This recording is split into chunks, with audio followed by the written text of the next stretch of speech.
Bautista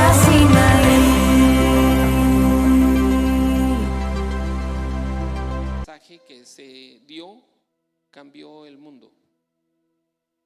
Hay algunos descubrimientos que partieron la historia. Después de la Segunda Guerra Mundial, o al terminar la Segunda Guerra Mundial, se descubrió la penicilina por pues el descubridor era Fleming, y resulta algo bien sorprendente. De ahí cambió toda una era. Y así como ese evento, ha habido otros eventos que han marcado la historia. Recientemente nosotros hemos visto declaraciones de guerra que han también marcado la historia. Uno de ellos es el 9/11, que hace un tiempo, hermanos, cambió la forma de trasladarse de un lado para otro, y también fue un evento que en cierta forma cambió la historia. El 24 de febrero del 2022, Rusia renovó su ofensiva contra Ucrania a una mayor escala, y estamos por cumplir 2 años de ese evento. Y ese evento cambió drásticamente algunas situaciones de la alimentación a nivel mundial, por lo que Ucrania producía o produce, pero en menor escala ahorita con las dificultades que tiene.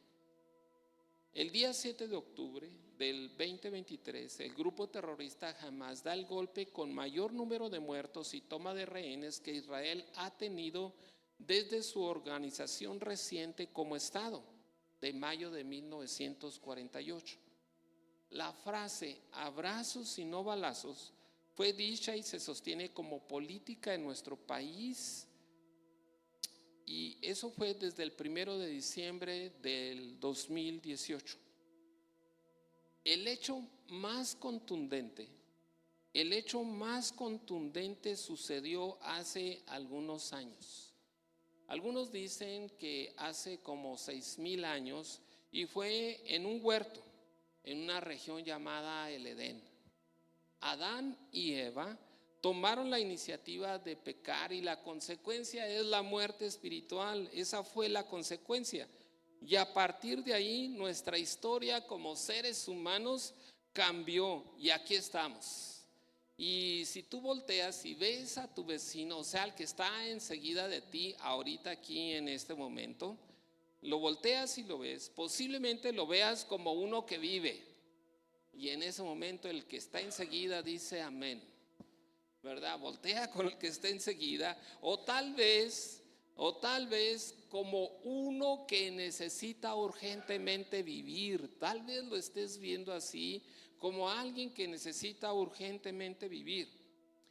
Sin embargo, escuchen bien esto: hace 2,000 años las buenas noticias resonaron desde el cielo e hicieron eco aquí en toda la tierra. Acabamos de cantar, hermanos, al principio un canto que decía: tu nombre, tu nombre, tu nombre. Dice que ahí llena ¿qué? Toda la tierra, hermanos. Y eso sucedió hace 2,000 años con ese mensaje, hermanos, justamente. Y ese es el mensaje que cambió al mundo. ¿Cuál es el mensaje que cambió el mundo, hermanos? Es el evangelio de Jesucristo. Son las buenas nuevas, son las buenas noticias que cada lector, que cada uno de los que está en esta audiencia, nosotros podemos oír. ¿Y cuál es ese mensaje? Que los pecadores necesitan un Salvador, que los pecadores tienen oportunidad. Y si nosotros lo personalizamos, podemos decir que los pecadores, o sea, nosotros necesitamos de un Salvador. Y gracias a Dios, porque ese Salvador hace 2,000 años hizo presencia aquí en la tierra. Así que hoy veremos en esta introducción la serie Marcos, el Evangelio de Jesucristo, el mensaje que cambió el mundo. Eso es lo que vamos a estar viendo, hermanos, a lo largo, hermanos, de este tiempo, y ustedes lo pueden estar viendo ahí en la pantalla con claridad. Así es de que gracias a Dios, hermanos, por ello. Ese mensaje sigue resonando, y ese mensaje es la razón de que ahorita estemos aquí, los que aquí estamos, porque de alguna manera hemos reconocido de una manera clara o quizás no tan clara, pero yo espero que en este día, en esta hora, eso mejore su concepción, su comprensión y que podamos tomar decisiones que le agraden a Dios. Así que con eso ahí en mente vamos a comenzar, hermanos, con este pasaje y vamos a ver tres cosas bien puntuales. Uno, vamos a ver la presentación justamente de quien cambia, hermanos, el mundo, del mensaje que cambia el mundo, de la persona que cambia el mundo. Así es de que vamos a ver la presentación. Lo segundo que vamos a ver es la preparación, y lo tercero que vamos a ver finalmente es la predicación de ese mensaje o de lo que está preparando ahí para aquel que es el personaje principal, Jesucristo. Veamos pues que si ustedes tienen abiertas sus Biblias, el primer versículo empieza con una palabra y dice así en Marcos capítulo 1 verso 1, dice: principio del Evangelio de Jesucristo, Hijo de Dios. Pero fíjense bien en la palabra principio.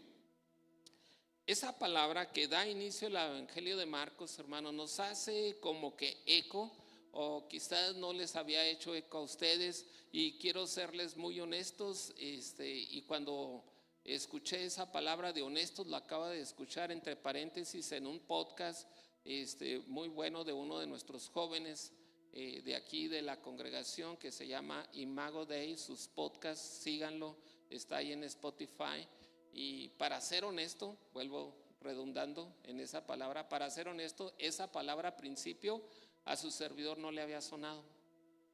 Pero después, hermanos, de estar estudiando, escudriñando y revisando, resulta, hermanos, que esa palabra principio tiene un significado profundo, porque de alguna manera el Espíritu Santo inspiró a Marcos para que pusiera ahí esa palabra principio, y eso nos lleva, hermanos, a algo muy familiar allá en Génesis 1:1, que empieza la palabra de Dios con la siguiente frase: ¿en el qué?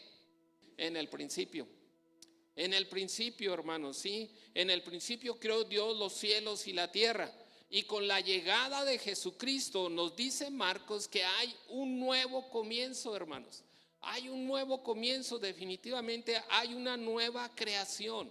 Y hay un nuevo comienzo, hermanos, cuando Jesucristo llega a nuestra vida, porque es un parteaguas en la vida de todo aquel, hermanos, que pone su confianza en Él y le cree, porque es un antes de Cristo y es un después de Cristo.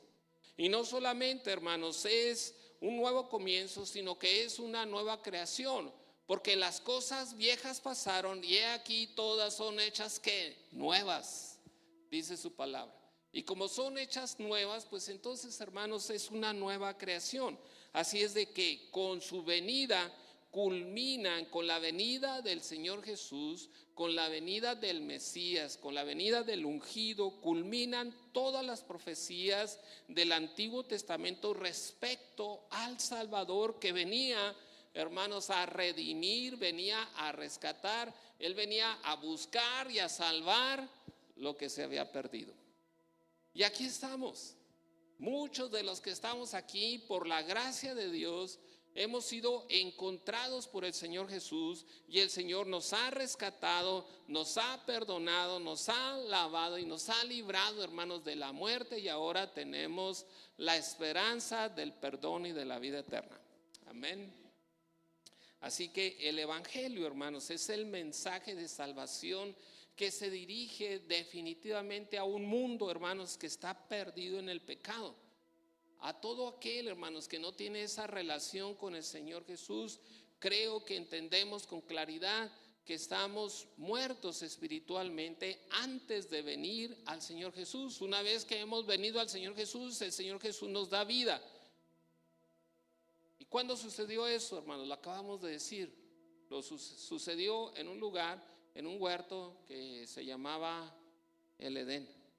Ahí empezó toda la historia, o nuestra historia como humanidad, en el sentido de que nos separamos de la relación con el Señor, hermanos, sí. Pero estas buenas nuevas es algo bien trascendente. ¿Saben por qué? Porque se trata no de lo que nosotros podemos hacer, sino que se trata, hermanos, de lo que Dios ya ha hecho en Cristo Jesús. Así es de que eso es lo trascendente. Evangelio, ¿qué es lo que significa, hermanos? El evangelio significa buenas noticias o buenas nuevas de salvación. Y esa palabra también tiene, hermanos, a profundidad su significado.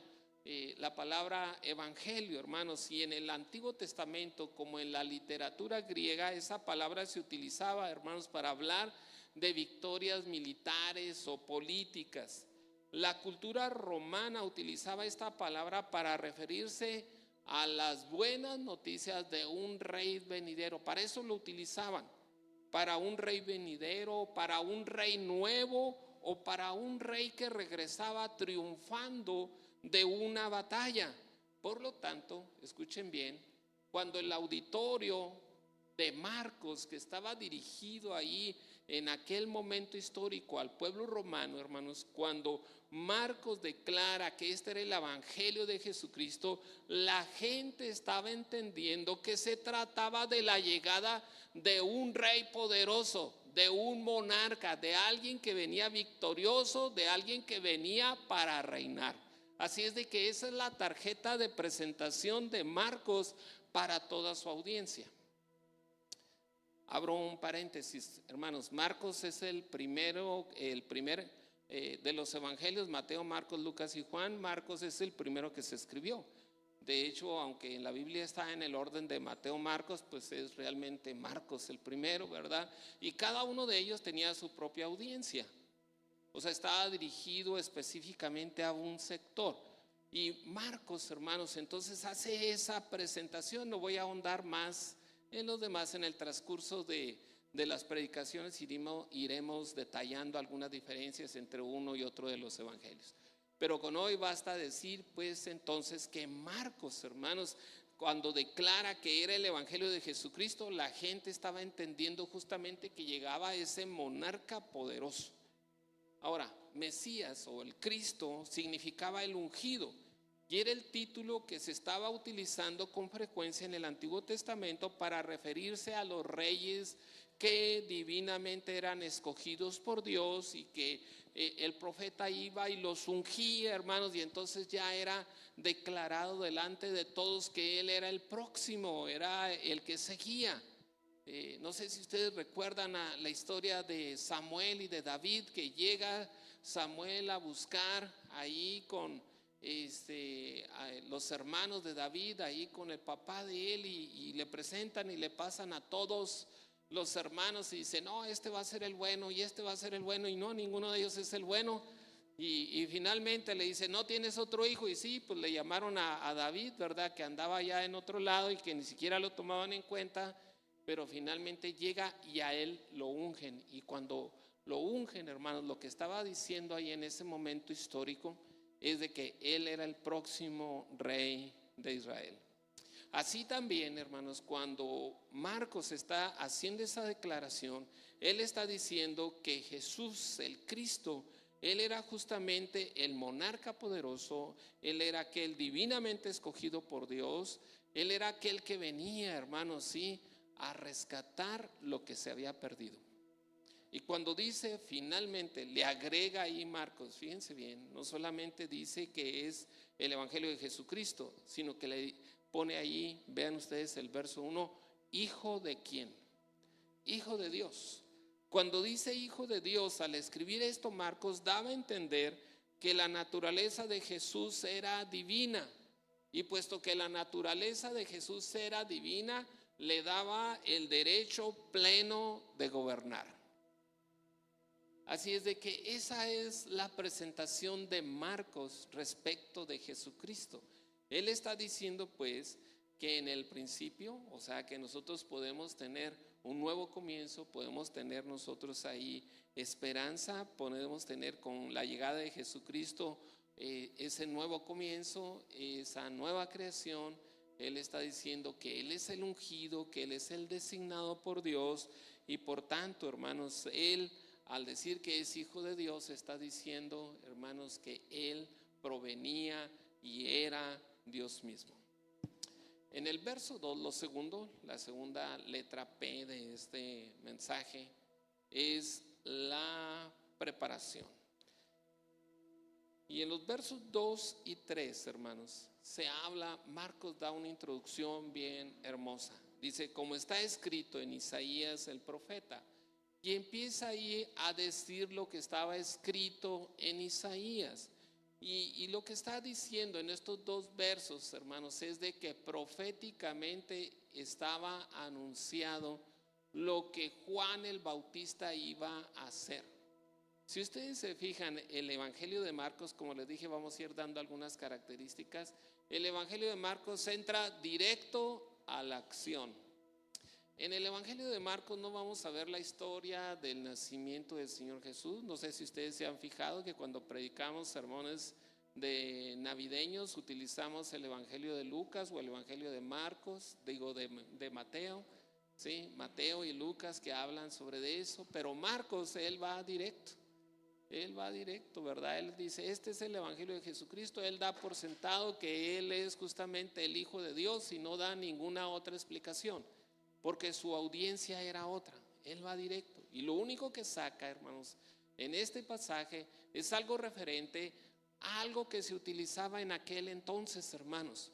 Cuando venía un monarca, cuando venía un rey, cuando venía alguien triunfante de la batalla, venía un vocero por delante y venía anunciando y venía diciendo que viene el nuevo rey, y venía haciendo su declaración de propósito o lo que iba a hacer, hermanos, para que la gente que estuviera allí donde él iba a llegar estuviera preparada. En otras palabras, era la avanzada.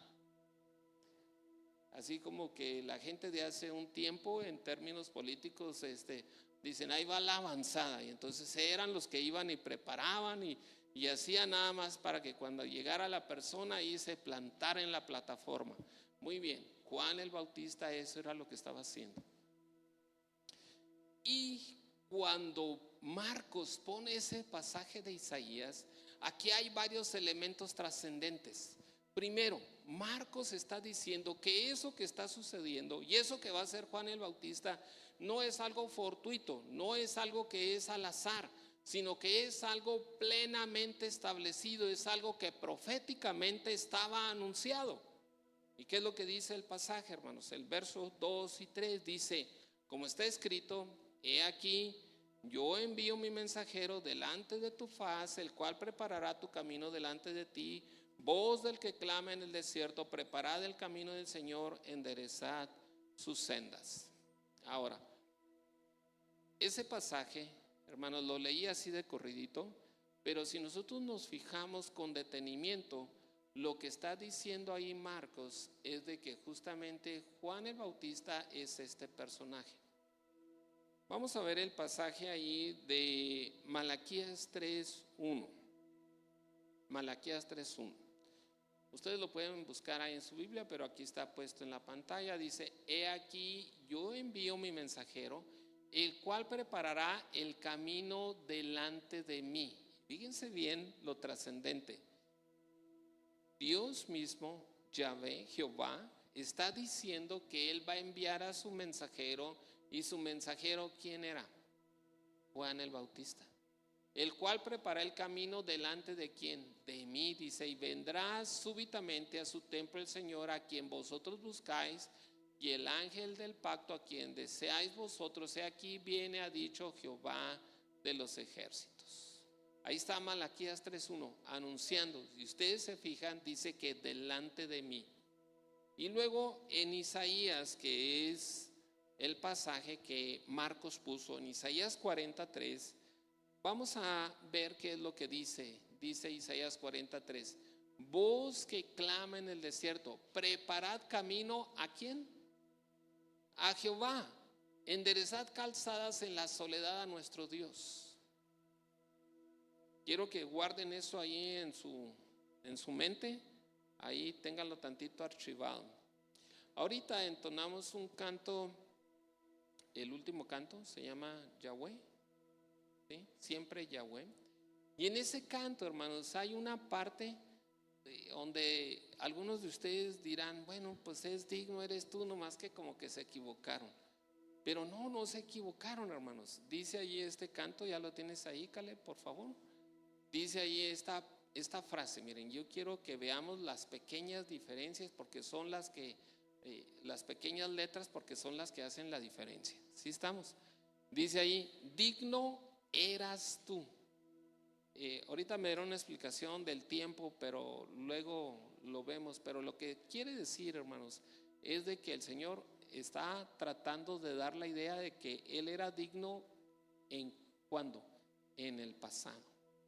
Pero enseguida cantamos, digno eres. Si lo pasas hacia atrás, ¿cuántas letras cambian? Digno eras y eres es nada más una letra. ¿Sí se fijan? Pero cambia del tiempo pasado al tiempo presente.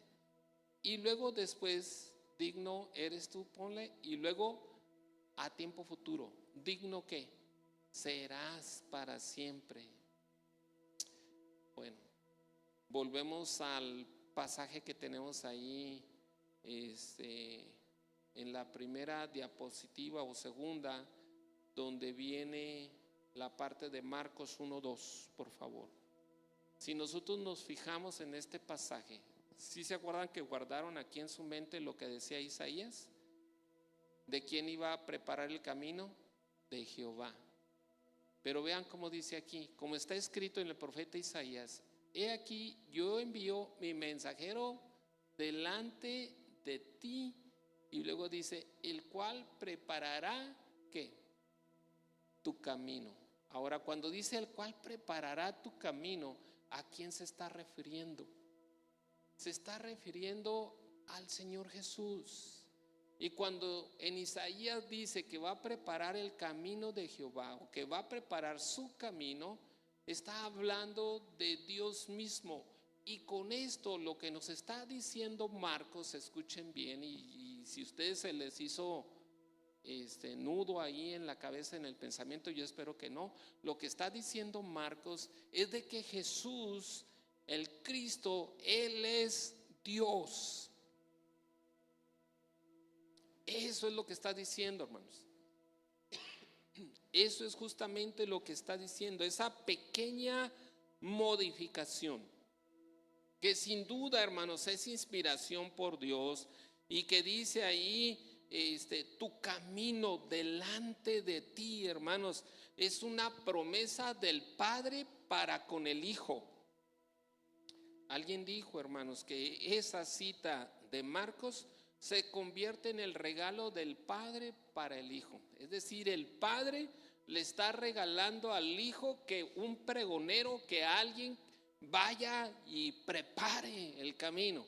Y cuando nosotros decimos que prepare el camino, de lo que se estaba tratando es de que preparara, hermanos, los corazones, que preparara el ambiente, que preparara la mente, el corazón del pueblo de Israel para su llegada, para que cuando Él llegara, justamente el mensaje que se estaba dando de parte de Juan el Bautista, ese mensaje también retumbar en la mente y en el corazón de cada uno de los que estaban ahí presentes.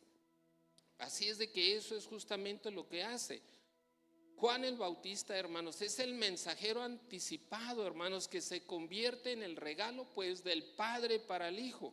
¿Y cuál era la misión de él, hermanos? Confirmar la identidad, hermanos, de Jesucristo como el Señor, como el Jehová del Antiguo Testamento. Esa era su misión, eso era lo que Juan el Bautista, hermanos, estaba haciendo. Y cuando él estaba transmitiendo ese mensaje, y cuando él estaba compartiendo, hermanos, era la misma voz enviada por Dios para preparar el corazón y el terreno de aquellos. Y es lo mismo que sucede el día de hoy, hermanos, cuando escuchamos el mensaje de Dios. Dios prepara, hermanos, nuestra mente y nuestro corazón para que podamos recibir, hermanos, al creador de la vida, a Jesucristo, al dador, aquel que vino, hermanos, y nos buscó y nos rescató. Así es de que este mensaje prepararía los corazones de sus oyentes. ¿Qué utilizó? ¿Qué utilizó?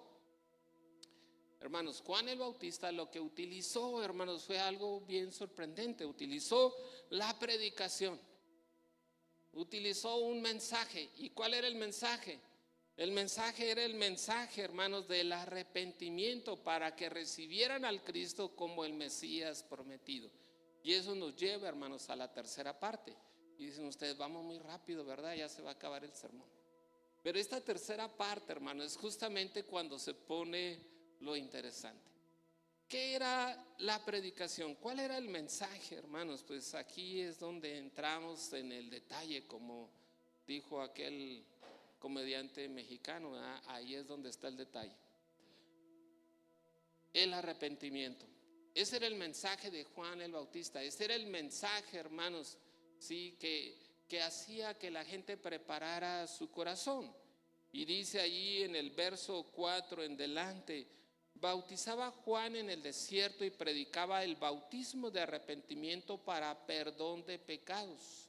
Y salían a él toda la provincia de Judea y todos los de Jerusalén, y eran bautizados por él en el río Jordán, confesando sus pecados. Estoy en el verso 4 y 5, ¿sí? De Marcos 1, 4 y 5. Hermanos, ¿cuál era la actividad, hermanos? Pues la actividad que hacía es de que este varón predicaba, hermanos, para que la gente finalmente se arrepintiera de sus pecados, hermanos. Ese era lo que estaba haciendo Juan el Bautista, hermanos, ¿sí? Él predicaba de esa manera. Ahora, hermanos, cuando nosotros vemos de esa situación, lo que estaba haciendo Juan el Bautista es de que hacía que la gente cobrara conciencia de su necesidad. En otras palabras, hermanos, hagan de cuenta como que ustedes fueron a medicina preventiva, y cuando fueron a medicina preventiva, ustedes pensaban que iban bien, y los empieza a revisar el doctor y les empieza a hacer exámenes de laboratorio, y al final les da la noticia. Y la noticia es de que no están tan bien como ustedes pensaban, sino que realmente están mal, y realmente, hermanos, están muy mal. ¿Y qué es lo que se requiere, hermanos? Lo que se requiere, hermanos, es un tratamiento rápido, porque si no, espiritualmente hablando, hermanos, era el reconocimiento de sus pecados, porque esos pecados llevaban a la muerte y al juicio. Ese era el asunto. Ese era el asunto. Entonces, la herramienta de Dios para preparar el camino es que la gente nos podamos dar cuenta. Ahora sí, nos vamos a incluir todos los que estamos aquí. Nos podamos dar cuenta de nuestros pecados. De eso es de lo que se trata. Que nos podamos dar cuenta de que hemos pecado. La palabra de Dios dice en Romanos 3:23, no sé si alguno se la sabe ya de memoria esa parte de la palabra, y dice: por cuanto todos pecaron, están que destituidos de la gloria de Dios. ¿Qué significa eso, hermanos? Que todos los que estamos aquí hemos pecado, y hay una consecuencia. ¿Y la consecuencia cuál es? Es de que estamos destituidos de la gloria de Dios. Es decir, que hay un juicio y hay un castigo, hermanos, por la eternidad. ¿Y cuál es ese castigo, hermanos? Pues dice ahí que la paga del pecado, más adelante en el mismo Romanos dice que la paga del pecado, ¿qué es? Muerte. Eso es, la paga del pecado es muerte. Y cuando nosotros vemos eso decimos: pues entonces, ¿qué pasó? Ya nos dieron el diagnóstico. Estamos muertos en nuestros pecados. Ese es el asunto, hermanos. Dios sabía de nuestra condición, porque Dios nos conoce. Dios sabe la historia, hermanos, desde lo que pasó en el huerto del Edén hasta la actualidad. Y entonces Juan empezó a predicar, y veamos cuál es la predicación de Juan. Aquí no viene la predicación de Juan, pero nos vamos a auxiliar del otro evangelio de Lucas capítulo 3, en los versos 7 y 8, y veamos qué es lo que dice Juan el Bautista a su audiencia, hermanos. Y la predicación es una predicación bien fuerte. Generalmente nosotros tratamos de acercarnos a las personas suavemente. Nos acercamos suavemente y les decimos: ¿sabes qué? Dios te ama. Y si es cierto, Dios nos ama. pero y le decimos, sabes que Dios viene a rescatarte, pero si la gente no sabe de que, pues de qué me va a rescatar, estos hermanitos sí que están mal de la cabeza. O sea, yo sé que Dios me ama, pues si estoy a todo dar. Sí, pero y luego que le dicen, Dios viene a rescatarte y Él viene a darte una buena vida. Y luego dicen, no, pues si la buena vida ya la estoy viviendo, ¿verdad? Y vida loca y a todo lo que da. Entonces, como que está medio confuso la situación. Pero cuando se da, hermanos, con claridad la razón de lo que vamos a ser salvos, la razón del por qué estamos perdidos, entonces la gente puede llegar a entender, y nosotros mismos que estamos aquí podemos llegar a entender qué es realmente el Evangelio. Y mire, la estrategia de Dios, porque esta no es estrategia de alguien que se la inventó, es la estrategia de Dios que le dio a Juan el Bautista para que le hablara a su pueblo amado, a su pueblo que él había elegido para sí. ¿Y sabe qué fue lo que le dijo? Veamos cómo dice el texto. Y decía a las multitudes que salían para ser bautizadas por él. Fíjense nada más. Bienvenidos a la reunión. No, hermanos, ¿qué le decía? Oh, generación de qué? De víboras. Hermanos, yo creo que si en este momento les dijera a ustedes generación de víboras, ¿quién les enseñó a huir de la ira venidera? Hombre, casi que 2, 3 se levantan y se van, y otros 2, 3 agarran el zapato y me tiran o de tomatazos hasta acá, ¿verdad? Sí, sí, les digo así, pero pues ya les dije y no pasó nada, ¿verdad? Entonces, porque eso es lo que dice la palabra de Dios. Eso es lo que dice, hermanos. Mire, nosotros somos una generación rebelde y dice ahí la Biblia contumaz, o sea, somos una generación que está terrible, hermanos, ¿sí? Que no hace caso, que tenemos la inercia, hermanos, de darle la espalda a Dios, de nuestras prioridades, hermanos, sí, poner cualquier otra cosa antes que Dios. Entonces, Juan les decía a esas multitudes que acudían a él, hermanos, y les decía, generación de víboras. ¿Quién les enseñó a huir de la ira venidera? Porque ellos sabían, el pueblo de Israel, sabían que iba a haber un juicio y sabían ellos que venía la ira de Dios. Hermanos, ya lo hablamos eso cuando hablamos de los atributos de Dios, hablamos acerca del amor de Dios, pero también hablamos sobre la ira de Dios. No sé cuántos de ustedes recuerdan esos mensajes que ya tuvimos en el pasado, hermanos, cuando estábamos allá arriba.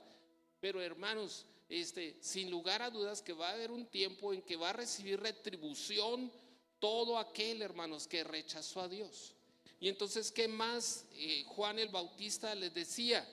Él les decía, por tanto, den frutos, hermanos. Dice, haced pues frutos dignos de arrepentimiento. Y cuando dicen que den frutos de arrepentimiento, hermanos, es porque justamente eso es lo que se requiere. Arrepentirse primeramente, porque si no, hermanos, no funciona este asunto. Dice ahí en Marcos 1:5, fíjense bien, dice, y salían a él toda la provincia de Judea y todos los de Jerusalén. Hermanos, esto es algo sorprendente. O sea, Juan atraía a las masas. Les decía en el primer culto, hermanos, que su servidor por ahí escuchó unos comentarios sobre este pasaje, hermanos, y me gustó una parte donde decía, ¿y qué pasaría si Juan el Bautista, él tuviera sus redes sociales y él tuviese Facebook y tuviera Instagram y tuviera TikTok y el otro, ¿cómo se llama? El de la X ahora, X, bueno, pero antes ¿cómo se llamaba? Twitter, bueno, que tuviera todo eso. Y de repente, hermanos, entonces hace Juan el Bautista aquí así, porque ¿cómo se vestía? Como dice ahí, andaba con pelo de camello y tenía un cinto de cuero alrededor de sus lomos y era vegano, comía langostas y miel silvestre. Foto. Aquí desde el desierto, Juan el Bautista, ¿verdad? Les manda saludos, generación de víboras. Sí. Pero les dice con amor. Hermanos, eso no era la atracción. Cuidado con lo que publicamos, entre paréntesis, ¿verdad? Aquí en la playa, ¿verdad? Pues Juan el Bautista les dio directo, hermanos, ¿sí? Hermanos, cuidado con lo que publicamos. Tengamos muy en mente, hermanos, que utilicemos todas las herramientas que Dios nos da. Bueno, eso va a ser, me estoy adelantando al final del sermón. Bueno, no le hace, que al cabo la repetición es la madre de la enseñanza, ¿sí?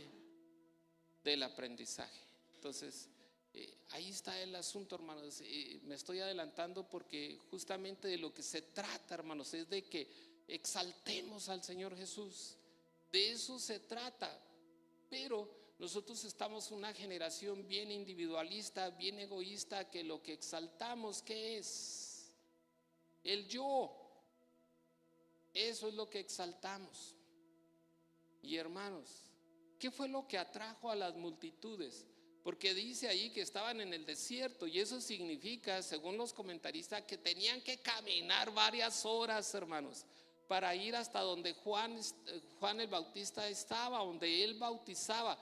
Caminaban varias horas y no había el transporte que tenemos ahorita. Ellos iban, hermanos, a patín, o iban en caballo, o iban con eso, hermanos. Y lo que los atraía, hermanos, era justamente que finalmente, después de 400 años de silencio, había un profeta, había un enviado de Dios que traía un mensaje nuevo y fresco, inspirado por el Espíritu Santo. Eso era lo que lo atraía, hermanos. La promesa de este año: cree en el Señor Jesucristo y serás salvo tú. Creo que eso es algo vigente de una manera bien personal. Esa promesa fue específica en un tiempo específico para un hombre específico. Fue el carcelero de Filipos, y se le dijo: y serás salvo tú y toda tu casa. Ahora, pidamos, rogámosle a Dios, hermanos, que esa promesa que se le dio a ese hombre, pues también participemos de ella, hermanos. Si ya somos salvos nosotros, esa es la primera parte. Pero si no eres salvo, pues hoy es tu día. Hoy es tu día. Hoy podemos comenzar.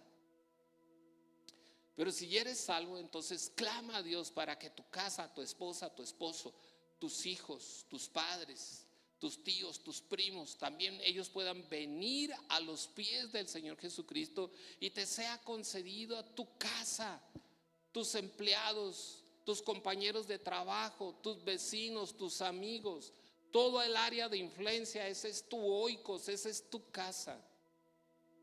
Y para que de esa manera se cumpla el propósito de Dios, hermanos, en tu vida.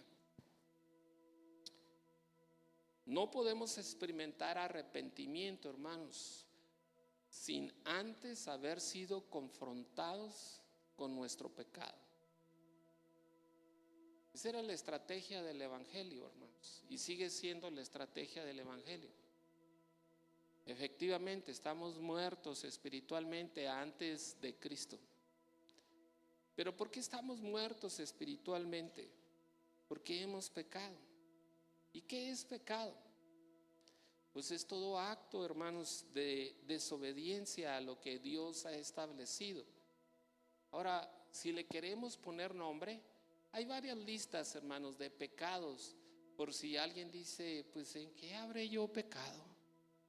Y todavía está pensando en qué habrá pecado. Miren, hermanos, es válido, porque ¿saben cuál es el problema? El problema es de que a veces, hermanos, creemos, llegamos a pensar que nosotros no pecamos, que caminamos como unos 4 centímetros sobre el piso, y hasta otra vez caminando sobre el piso. Porque pensamos que somos bien buena onda. Pero mientras no seamos confrontados, hermanos, con el pecado, no podemos proceder al arrepentimiento. Mis amados hermanos, si tú estás aquí porque Dios se interesa en ti y porque Dios quiere darte tu diagnóstico personalizado. Fíjate bien lo que dice su palabra ahí en Efesios capítulo 4, en el capítulo 4 dice del 25 en el delante, dice: desechando la mentira, hablad verdad cada uno de vosotros. ¿Cuántos de los que están aquí hemos mentido? No levanten su mano porque pues si no se va a ver todo, hermano, ¿sí? ¿Sí? Y el que no levanta su mano, pues entonces es un mentiroso, ¿verdad? Entonces, hermanos, desechando la mentira. Ahora, sí está bien, nos reímos y parece que el que está aquí los hace reír, pero ¿saben qué, hermanos? Dice ahí que el padre de mentira es Satanás y que los mentirosos dice que no heredarán que el reino de los cielos. Yo creo que ya desde ahí, hermanos, es algo con lo cual nosotros debemos de, en este momento o ahorita en un momento más adelante que oremos o cuando salgamos, hermanos, de rodillas, decirle: Señor, me confrontaste hoy, perdóname, porque sí, le mentí y póngale toda la lista. Pero no solamente dice eso, me voy a ir más rápido, hermano. Dice: airaos, o sea, pero no pequéis, no se ponga el sol sobre vuestro enojo. En otras palabras, hermano, si yo tengo pues un disgusto, se vale enojarse, pero lo que no se vale, hermanos, es de que permanezcas en ese estado. Dice: ni deis lugar al diablo. El que hurtaba, o sea, que robe, no robe más, que trabaje. Hay algunos que aquí no trabajan, ¿verdad? Y algunos que hacen como que trabajan, haciendo con sus manos lo que es bueno, para que tengas que compartir con el que padece necesidad. En otras palabras, habla de la generosidad, que podamos compartir, hermanos. Dice el verso 29: ninguna palabra corrompida salga de vuestra boca, sino la que sea buena para la necesaria edificación, a fin de dar gracia a los oyentes. Y muy frecuente, hermanos, somos maldicientes, a lo mejor no con así culebritas y demás cosas, pero a veces sí, hermanos, esa palabra corrompida que habla y se expresa mal del prójimo, hermanos, está a flor de boca. Hermanos, dice ahí el verso 31: quítese de vosotros toda amargura. O sea, hermanos, a veces ya hace un tiempo, hermanos, que hubo una serie de unas películas y había uno que venía del espacio exterior y era el Terminator, pero a veces el Terminator es el Amargator que está ahí caminando, hermanos, en la casa, y es el que es el Terminator de todas las relaciones, ¿sí? Por la amargura que hay allí en su corazón. Dice: quítese de vosotros toda amargura, enojo, ira, gritería, maledicencia y toda malicia. Hermanos, no sé si usted está haciendo un checklist en este momento y le está palomeando ahí, y usted dice: no, pues hermano, yo ya pasé, no tengo ninguna de esas. Bueno, pues ahí le va otra lista. Digo, por si, ¿verdad? Alguno dice: no, pues yo nada. Y manifiestas son las obras de la carne, que son adulterio, fornicación, inmundicia, lascivia, idolatría, hechicería, enemistades, pleitos, celos, iras, contiendas, disensiones, herejías, envidias, homicidios, borracheras, orgías y cosas semejantes a estas, acerca de las cuales os amonesto, como ya os lo he dicho antes, que los que practican tales cosas no heredarán el reino de Dios. Gálatas 5, desde el 19 en delante. Hermanos, y yo quiero que usted escuche bien esto, porque esto es de vida o muerte, espiritualmente hablando. Dice que los que practican tales cosas. Mire, ninguno de los que estamos aquí somos perfectos, ¿sí estamos de acuerdo? Ninguno. Pero todos los que estamos aquí, que estamos en Cristo Jesús, estamos en esas vías de perfección. Y aquí da la palabra clave, dice, los que practican tales cosas. ¿Sabe qué significa? Que a lo mejor cometiste alguno de todos los que hemos mencionado ahorita en la lista. Y si se me escapó alguno, el Espíritu Santo te está recordando cuál es el pecado por ahí que traes pendiente, que traes atorado por ahí. El asunto es el siguiente, que cuando estamos en Cristo dijimos que tenemos un principio, tenemos un nuevo comienzo, tenemos una nueva oportunidad y las cosas viejas pasaron. Y estamos en una obra, hermanos, de perfección. Eso significa una obra de santificación. El que era un mentiroso ahora, antes mentía 100, ahora va caminando y va progresando, y a lo largo del tiempo ve que le bajó de 100 a 90 y luego 80 y luego a 70 y luego a 50 y luego, hermanos, a 10 y luego a 1 y luego se murió.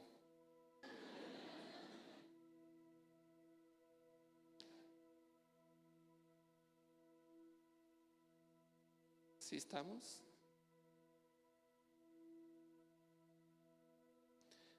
Pero hermanos, estamos en ese proceso. Y cuando ahora la diferencia antes, hermanos, es de que hay alguien que miente y hasta él mismo se cree su mentira y lo dice con tanta vehemencia que hasta el otro dice, no, pues lo está afirmando así como si fuera verdad, pero es mentira. Él mismo se la cree su mentira. ¿Sí estamos? Ahora, ¿de qué se trata? Se trata, hermanos, de que cada vez, redarguidos por el Espíritu Santo, aquello de lo cual el Señor nos rescató, hermanos, ya sea quitado de nuestra vida. Sea quitado de nuestra vida. Y no por nosotros, sino es por el poder del Espíritu Santo que está en nosotros. Que tengamos la capacidad de reconciliarnos, que tengamos la capacidad de perdonar.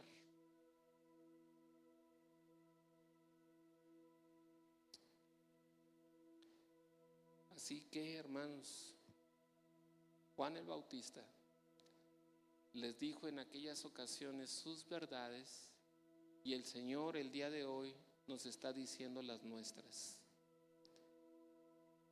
La estrategia del enemigo, hermanos, sigue siendo la misma. Cambia nada más en cuanto a lo mejor al formato, pero la esencia sigue siendo la misma. Y hermanos, el poder de Dios no ha disminuido. El poder de Dios sigue siendo el mismo, porque Él es todopoderoso. Y a sus hijos, a los que arrepentidos, hermanos, acercándonos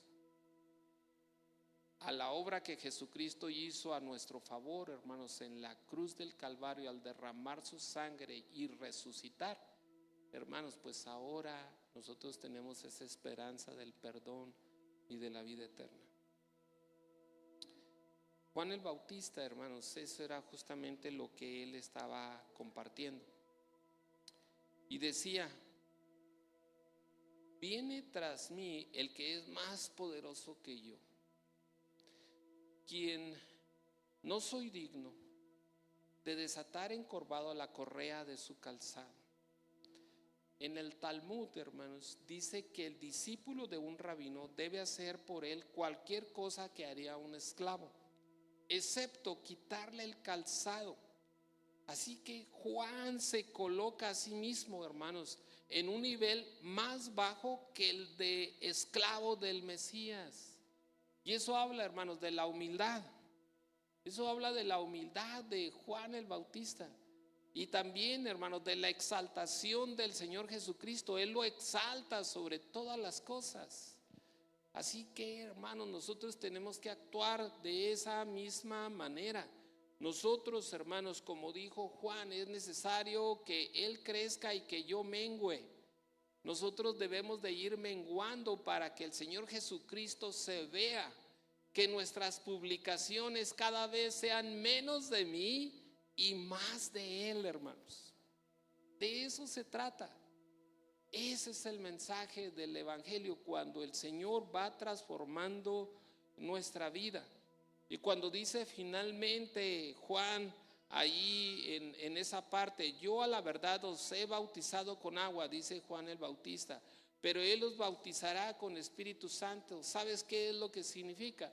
Significa que Él dio la palabra, pero quien realmente obra el cambio es el Espíritu de Dios, hermanos. Cuando viene a nuestra vida, cuando Él viene a nuestra vida, hermanos, nos da el poder para poder cambiar, hermanos, lo que Él quiere hacer desde el principio, hermanos: redimirnos, rescatarnos y restaurar nuestra relación con Él. Así que, hermanos, la aplicación para nosotros o lo práctico para nosotros es evidente, hermanos.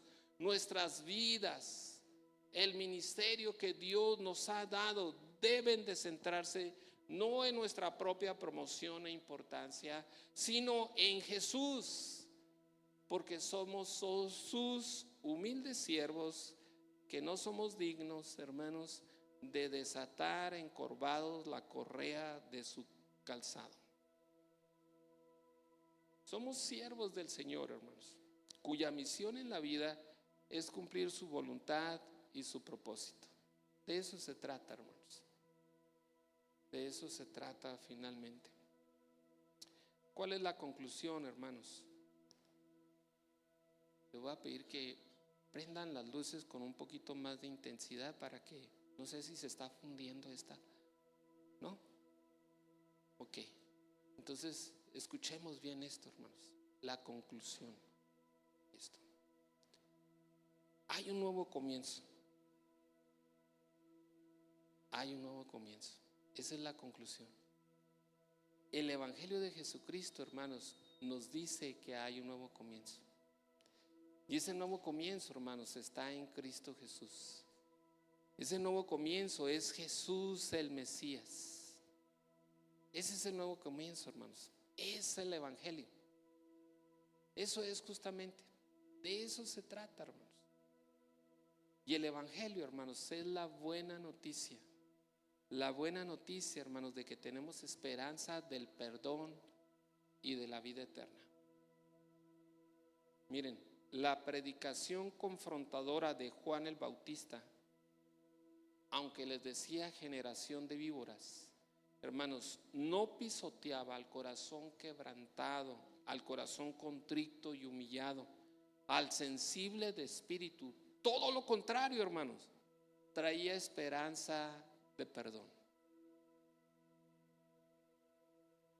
Así, cuando un médico o cuando en una ocasión te dicen: mira, lo que traes ahí es un absceso y le voy a apretar para que salga la pus y salga la astilla que está ahí adentro, y entonces el médico le aprieta y sale la pus y sale la astilla, y tú dices: este doctor no me quiere. Pero sí te quiere. Y no voy a decir en el fondo del mar, ¿verdad? Sí te quiere. Y cuando finalmente sale todo eso, la pus y la astilla que causaba la pus, hermanos, tú vas a descansar. Cuando nos damos cuenta de que hemos pecado, hermanos, necesitamos, hermanos, del perdón de Dios. Y cuando nunca hemos ido a los pies de la cruz de Cristo, cuando nunca hemos puesto nuestra confianza y nuestra fe en la obra del Señor Jesús,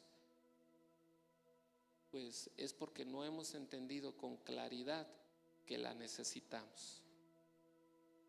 No importa qué tan oscuro es tu pasado o tu presente. Si te vuelves y te acercas a Dios en arrepentimiento por tus pecados y crees y pones tu confianza, tu fe en Él, creyendo que solo Él puede limpiarte de tus pecados, de tu maldad, ¿sí me estás escuchando? Y darte vida eterna, entonces puedes tener tú la certeza de que así será.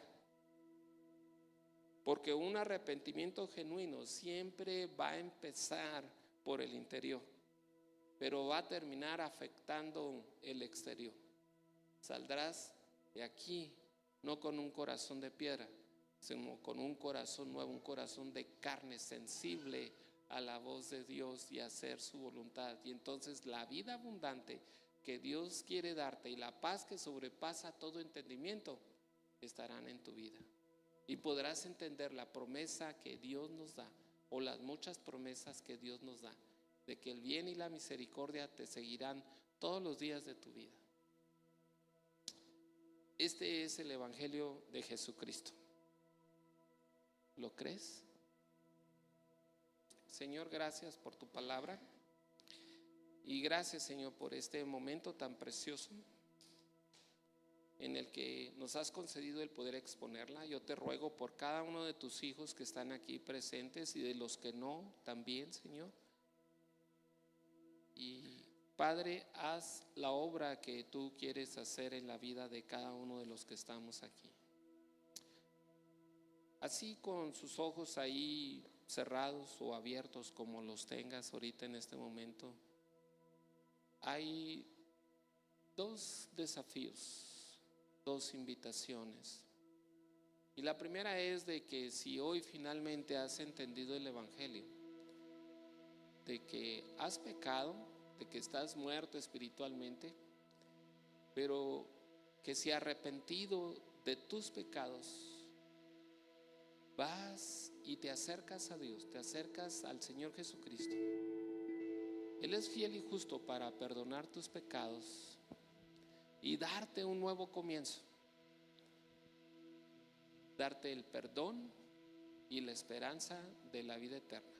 Si tú no lo habías hecho antes y si tú hoy estás entendiendo esta palabra, yo te voy a animar a que si tomas la decisión de decir, hoy lo creo y pongo mi confianza en Él y le pido perdón al Señor, de que Él me haga esa nueva criatura, que me traslade de las tinieblas a su luz, que me dé la potestad de ser hecho hijo de Dios, y quieres tomar esa decisión, pues yo te animo a que oremos juntos y que te pongas de pie en tu lugar. Si no lo habías hecho antes, pero hoy lo has entendido, ponte de pie ahí en tu lugar. Si hay alguno que lo quiera hacer, este es tu momento. Dios te bendiga, hijo. ¿Hay alguien más que lo quiera hacer? Dice que el reino de los cielos se hace fuerte y solamente los valientes lo arrebatan. Así es de que Dios te está dando otra oportunidad.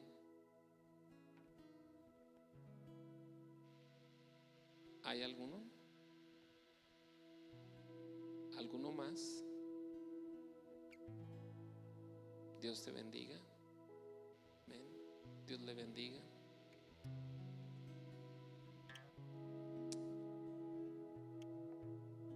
Si no hay nadie más, pues entonces déjenme orar por los que se pusieron de pie. Señor, en tus manos están estos hijos tuyos que se pusieron de pie. Gracias, Señor, porque creo firmemente que tu Espíritu Santo, Señor, obró en su vida y les da convicción de pecado. Pero también, Señor, tú les abrazas y les das la esperanza del perdón y de la vida eterna. Y los que no se pusieron de pie, de alguna manera creemos, Señor, que la mayoría, Señor, somos hijos tuyos.